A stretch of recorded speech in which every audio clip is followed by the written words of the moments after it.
On February 27th, 2026, millions across the world will partake in Pokemon's first ever remake, either re-experiencing childhood memories after a long absence, Kanto feeling like a second home on those long bus rides back from school, those late nights trying to catch a specific legendary Pokemon, or that weekend you spent inside grinding to beat the Elite Four. Maybe you've replayed them countless times, doing solo runs and Nuzlocke challenges, or just trying out every possible team combination you can think of. Or maybe it's your first time experiencing these games. Perhaps you grew up playing Sun and Moon or Sword and Shield and just want to see why people cherish these old Pokemon games. Either way, welcome, or welcome back. Pokemon Generation 3 was an interesting time for the series. Pokemon Ruby and Sapphire would create Pokemon's very first fandom divide. Old fans of the series were upset that they couldn't transfer their favorites from previous games. In addition, this is when Pokemon dropped the tagline of "Gotta catch 'em all," because, well, for a while, you just couldn't. Despite this, however, this is where many fans agree the golden age for Pokemon began. Still though, we had to find some way to get those old Pokemon into our games. Thus began a series of games to help us do just that. Pokemon XD and Colosseum would fill in the gaps with some of the lost Johto Pokemon, and FireRed and LeafGreen would essentially try to do the rest. FireRed and LeafGreen are remakes of the first generation of Pokemon, what we in the US would know as Pokemon Red and Blue. They use updated graphics and the UI of the third generation of Pokemon, as well as the engine of Ruby and Sapphire. The first generation of Pokemon was a huge step forward in handheld gaming, bursting onto the scenes with this massive multimedia franchise, video games, trading cards, and later an animated series. The games themselves were open-ended RPGs that focused on monster collecting, a seldom explored genre at the time. The thing that set this apart from its contemporaries on the Game Boy is the fact that Pokemon came with a social dynamic to it. You see, the tagline for these games was "Gotta catch 'em all," but you couldn't exactly do that on your own. Each version would come with its own version exclusive Pokemon that you couldn't get in the other game. Not only that, there are specific points in the game that you'd have to choose one Pokemon to obtain, and by doing so, you'd lock yourself out of the other options. The Pokemon you started the game with, for example, yeah, that's the only one you got in the whole game, and you wouldn't be able to get the other two either. Same goes for the Eevee evolutions. The game was encouraged to be played with friends, which did wonders for Nintendo as they were trying to push this link cable that wasn't exactly selling well before the release of these games. It was because of this social aspect that Pokemon's impact as a series can still be felt even today. Heck, we're celebrating the 30th anniversary of the series this year. It wasn't just you on your journey. Your friends were there too. You could talk about rare Pokemon you caught in the playground, or how you beat a tough gym. Pushing this even further, you could challenge your friend to a battle if they were boasting about their tough team, and you wanted to prove that yours was better. It made it feel like more than we all just were playing the same game. Your friends got to directly contribute to your journey. It was Pokemon at its most personal. This is why you get people who still say Generation 1 was the best generation of Pokemon.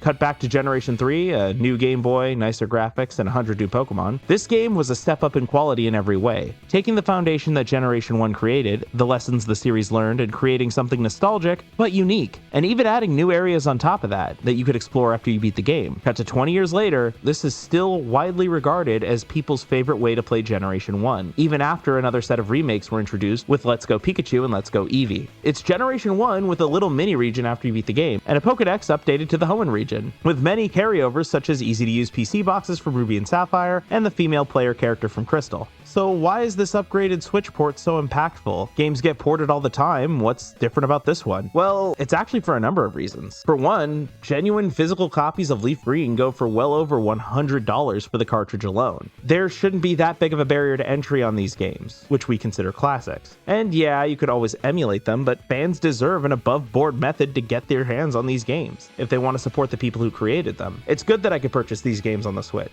It's good that these classic titles are accessible to the layman, and I don't have to go digging through ROM sites or shell out $150 to $200 to some retro flipper. As somebody who likes to own the games in his collection, I'm glad that Nintendo is doing this, and I hope that the rest of the games are following suit. Second, these games are confirmed to be home compatible. One big thing about Pokemon is that you can take your collection with you throughout the generations. It's why the initial jump to Generation 3 caused such a stir. We are asked to bond with the teams we make in Pokemon games, and are told that we will have these Pokemon for as long as we're playing the series. And, well, yeah, you can transfer games games from Pokemon Generation 3 into the modern games. To do so, you would need your Gen 3 cart, a Gen 4 game, a Gen 5 game, 2 defunct apps that, yes, still work, but cannot be properly downloaded anymore, and a subscription to Pokemon Home. Yes, Conman, I know you made that point in the Discord server, but it was a good one, so it ended up in the video. Lastly, new fans of the series are made practically every day. They deserve an easy and accessible way to at least experience the golden age of this franchise. Call me old if you like. If I'm going to complain about modern Pokemon, I at least deserve a chance to show the normies what made the series so great. And no, NSO is not a better alternative. I don't want to pay for a subscription, just let me buy them, please.